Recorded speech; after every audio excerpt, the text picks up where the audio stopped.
Hi, I'm Jacob Medlin. I'm a horn builder, and I have a new product that is a pitch replacement for bending tubes. We are here in my kitchen so that I can show you proper ways of melting it, using it, and recovering it. We're in the kitchen instead of the shop because I'm not exactly sure what kinds of things you may have access to in your own areas. So what I love about this stuff is it is non-toxic, perfectly safe, and it's okay to use food utensils and things in. And everybody's got a kitchen, so I'm going to just demonstrate a couple things that you can do here to use this stuff effectively. So let's get into it. Before we start actually melting it, I want to talk about some of the things that you're going to need. This is the actual bending material, the bricks you'll get in the mail. The melting range is 275 degrees Fahrenheit to 300 Fahrenheit, so you're going to need some sort of hand protection. What I use are leather welding gloves, but you can use pot holders of gloves, anything you might have on hand.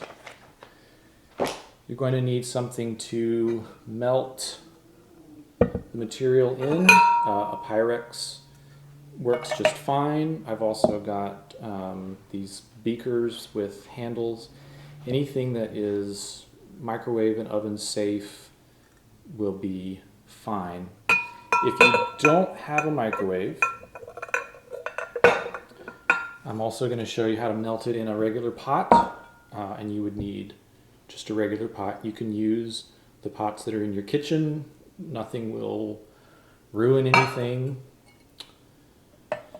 And then you're going to need something to break up the bricks, a chicken smasher or a rolling pin, and some parchment paper. You can also use a silicone mat if you don't have parchment paper, or if you have a silicone mat handy. And last but not least, you'll need some tubes and a way to cap the bottom. Anything that's high temperature will work. This is some Kapton tape, and I have some rubber stoppers and also some PVC covers. I'm not exactly sure what these are supposed to go to. So we're going to start melting now, and I'm going to show you two different ways of doing it. I'm going to do some of it in a regular pot on the stove, and then I'm going to do some of it in the microwave in the glass. If whatever you are melting it in has a small opening on the top, you may need to break the block up before you put it in there. And in that case, you can just fold a piece of parchment paper over and use a mallet or the rolling pin and just break it up a little bit if it needs to fit better. I would do this on camera, but it is crazy loud. All right, here we are at the stove. The very first thing I'm going to do is I'm going to set my oven for 275. And I'm going to stick this cookie sheet with some parchment paper in here. And let that start warming up. Then I'm going to start melting the pot on the stove, and what I'm going to do is I'm going to use a small burner. You don't want the flames to go beyond the pot. You don't want any heat kind of up the sides of the tube. You want it all on the bottom. So I'm going to use my smallest burner. Got it maybe medium heat, but I'm probably going to turn it down a little bit. This is a slower method. It will melt just fine like this, but it's going to take a few minutes. So in the meantime, I'm going to get the microwave stuff melted and prep the tubes. The stuff is pretty resistant to overheating, but you still want to make sure that you do intermittent microwave sessions. So I'm going to start this. Something this big, I might start with 3 minutes, and then I'm going to check it. So I'm going to put it in for 3 minutes, and we'll come back and see how it looks. All right, so that was 3 minutes, and You can see in here that it is melting, but you can still see that there's some white lumps in there. Those all need to be gone before you can move on to the next step. So I'm going to put it back in for another minute, I think, and then check it again. Okay, so here's another minute, and we've still got one more little spot in here that we need to make sure gets all melted, but it's starting to look good. You can see it's just very gently steaming, and it's fairly liquid, so this is looking good.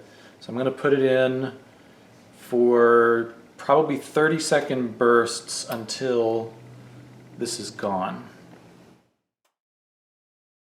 Alright, so we're looking pretty good here, but we've still got just a little bit of stuff down here that is not completely melted, and that needs to get melted before we can move on to the next step. So I'm just going to put it back in for probably 15 or 30 seconds at a time until the spot is completely melted, but it is looking very pourable. There's some little bit of steam, and you can sort of start to see a little bit of bubbles kind of just on the side, and that is perfectly normal.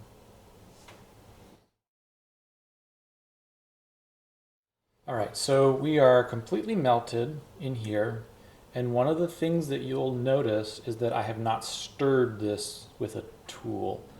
I'm just going to slightly shake it a little bit to get it mixed, but if you put something in here and stir it, you'll create quite a few of these little bubbles. So right now it's mostly a liquid. It is a liquid, and we've got little tiny bubbles that are showing right around here. So this is a pretty good spot for this to be in. So what I'm going to do now from here is I'm going to stick this in my 275 degree Fahrenheit oven, and I'm going to hold it there for about 10 to 15 minutes, and that's going to let any of the bubbles that are left rise to the surface before we pour. So we just melted half of this stuff in the microwave. It took about 6 minutes of microwave time, and we're doing all right in the pot. It's definitely a little bit slower, but we're still getting a nice melt in there. There's no burning. If you see any of it start getting yellow, that's one way you know that you've overheated it, but this is looking really good. Probably is going to take another 5 or 10 minutes. So we're about at the 20-minute mark, and you can see we've got a nice clear solution. It's very liquidy, a syrup, very light syrup. And you could just put this directly in the oven if you wanted to. I prefer to have a spout just for pouring, so I'm actually going to move it into one of these glass containers, and I'm going to put this glass in the oven.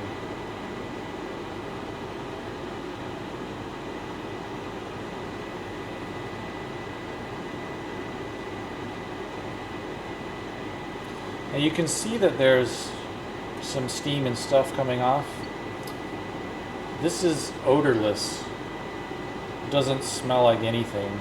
So I have the fan on right now just to make sure everything goes up and out, but it really has no smell, so I could turn the fan off and be completely comfortable. So I'm going to stick this in the oven, and I'm going to set a timer for about 10 minutes, and then when they're done, they'll be ready to pour. So I'm going to grab this one out of the oven, and if you look kind of towards the bottom, you should see that all of the bubbles have risen and they just have collected around this top edge here, which is exactly what you want. They shouldn't move and they shouldn't be inside the tube. So I'm going to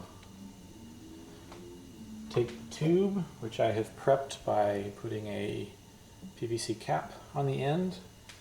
I'm going to put it on something flat so it doesn't fall out. And then I'm going to use the spout, and I'm just going to carefully pour down the tube. I like to pour it down the side, just, I don't know, seems like it's better, but it may not matter. And just remember, this stuff is close to 300 degrees, so try very, very hard not to spill any on yourself. Here we go. So I have filled it just so that to the point where there's just a tiny little crown. As this cools, it's going to shrink. So you'll see it kind of disappear a little bit into the tube, and you can just top it off, no problem.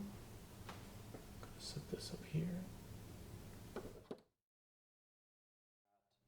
I don't recommend that you let the leftover material cool inside the glass, because it's a little tricky to reheat it in such a way that keeps it from overheating. So what I like to do is, with whatever I have left over, you can pour it in a couple of different ways. I've got a silicone mold here. This is actually the one that I used to create the bricks in the first place. That is perfectly fine.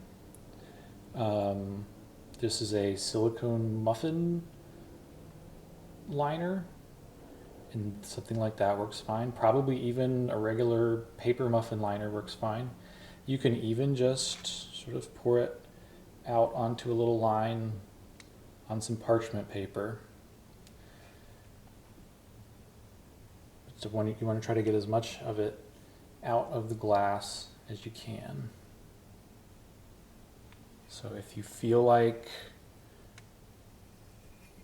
you want to get more than this, you may have to stick it in the microwave for 30 more seconds and pour out the final little bit. So we've got all of it out of here. Just remember, when the glass is hot, do not put the glass in the sink with water when it's hot like this, because it will shatter. So put it on something heat proof and give it time to cool before you wash it.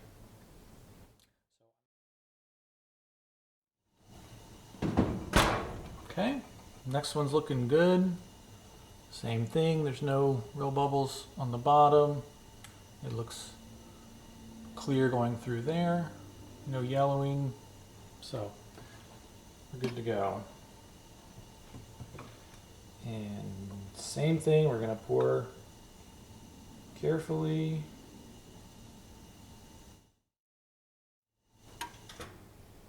All right. I'm holding this bottom cap because if you don't, sometimes it'll fall off when it gets hot and dump all the material. So, just like with the other pot, I'm gonna pour whatever I'm not planning to use in a mold of some kind or just on the parchment paper. All right, so before we get into how to empty and recover the material from inside the tubes, I want to just mention one thing, which is that as this stuff cools, you can see, remember that the level was all the way to the top, and now you can see it's retreating down into the tube a little bit. So what I normally do for this is I've left whatever was in the bottom of this container. This will not be problematic to reheat. So as soon as I'm convinced that it's not going to shrink anymore, I'll stick this back in the microwave for 15-30 seconds until it's pourable, and I'll just top off each one and we should be good to go. I've already bent these, and you can see that they turned out quite nicely. These are very good bends, nice parts. No ripples, no lumps, very round. So I'm going to show you how to empty these. You can empty them basically any way that you can get heat onto them. So what I'm going to use is I'm going to use a propane torch to get it out of one of them, and the other one I'm actually just going to stick it back in this oven at 275. And if you remember, we have that cookie sheet in here that's got the parchment paper on it, and I'm just going to let it drip onto the parchment and until it's empty. So I'm going to stick this one in the oven first, and then we'll head over and torch the other one.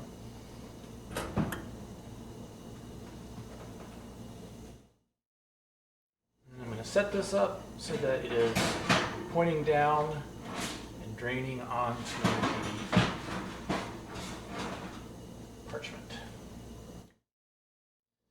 I'm going to empty onto a silicone mat this time. You could also use parchment paper, so either one works fine. I just wanted to show something a little different. I'm going to use just a regular propane torch. This is not the torch that I normally use to empty with, but it's the one that I am hoping that most people have.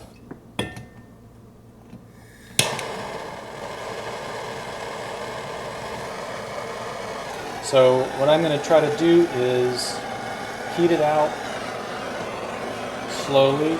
It won't burn very easily, but it will if you linger in one spot too long. So I'm just trying to heat as evenly and gently as I can, keeping it moving.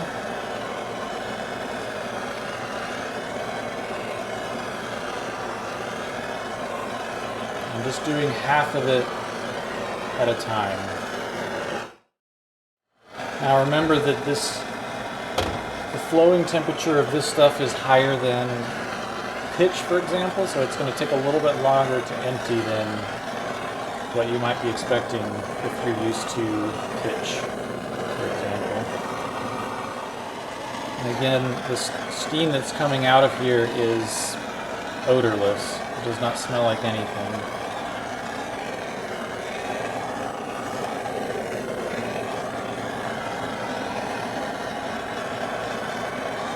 In a minute here, we should get a nice run.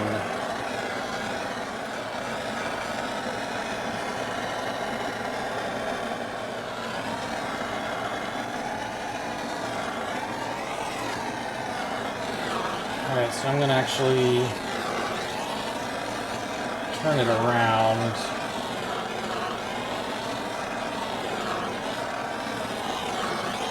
So I'm running all of the material back the other direction.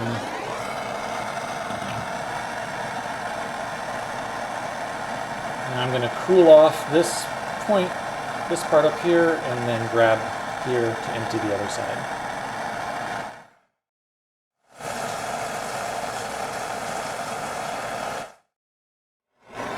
Now this should go a lot faster because we're dealing with a taper that's getting larger as the stuff comes out, so it should come out in a big plug.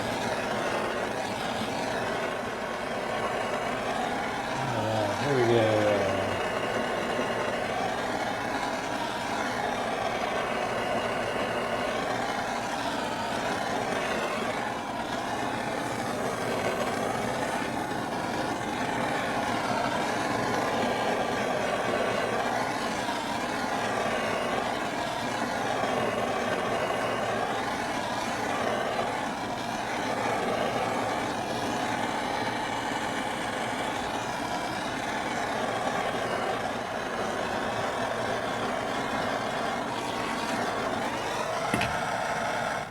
Okay.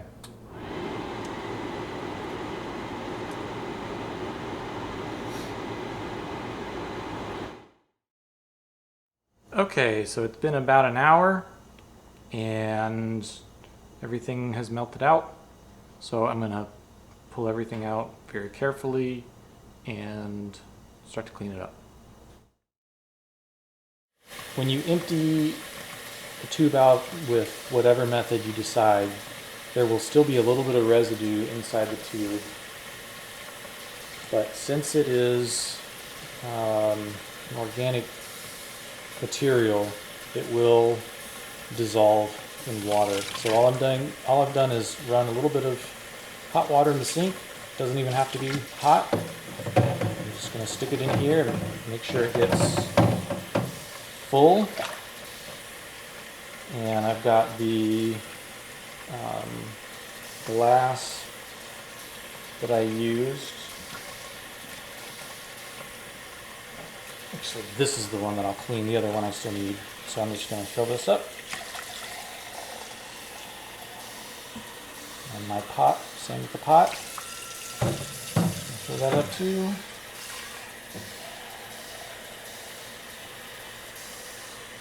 And it'll probably take about 10 minutes for all this stuff to go away.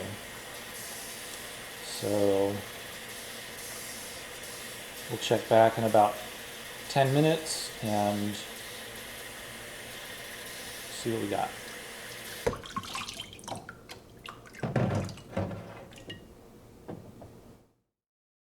All right, so we've let the stuff sit in the water, and all of everything is gone. So I would, for the stuff that are kitchen tools like this pot, I'm still going to wash it before I use it again, but you can see there's not any leftover residue from the binding material, so there's not really any danger of ruining dishes. And the tube is clean. There's no residue on the inside, on both sides, and you'll have to practice a little bit with emptying it out to make sure that it hasn't built up anywhere along the inside, so that it will dissolve. So one way that you can check is to just sniff the tube and see if you can smell any, just a very slight sweet fragrance. And if you can, then you may want to run some more water through it or let it sit a little longer, but it doesn't take that long to get it out. And then from here, you can finish the part as you see fit. So the last thing I want to do, now that everything is done, the tubes are bent, it's emptied, is I want to recover the parts that I poured out and that were in the tube. I like to keep everything in a plastic bag. You want to keep it dry when it's not being used as best you can. And on a silicone mat, it just peels right off. It's obviously cool. And I like to just break it up into some manageable pieces so that when I put it back into the cup to melt it in the microwave next time, everything should fit. With the silicone muffin liners, it just pops out. Same with the molds. Again, they just all pop right out. Put them back into the bag. And they'll be ready for next time.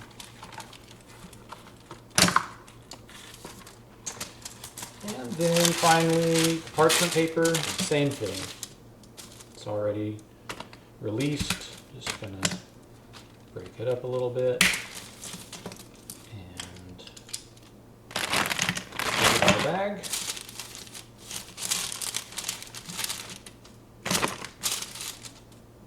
And we are all ready to go.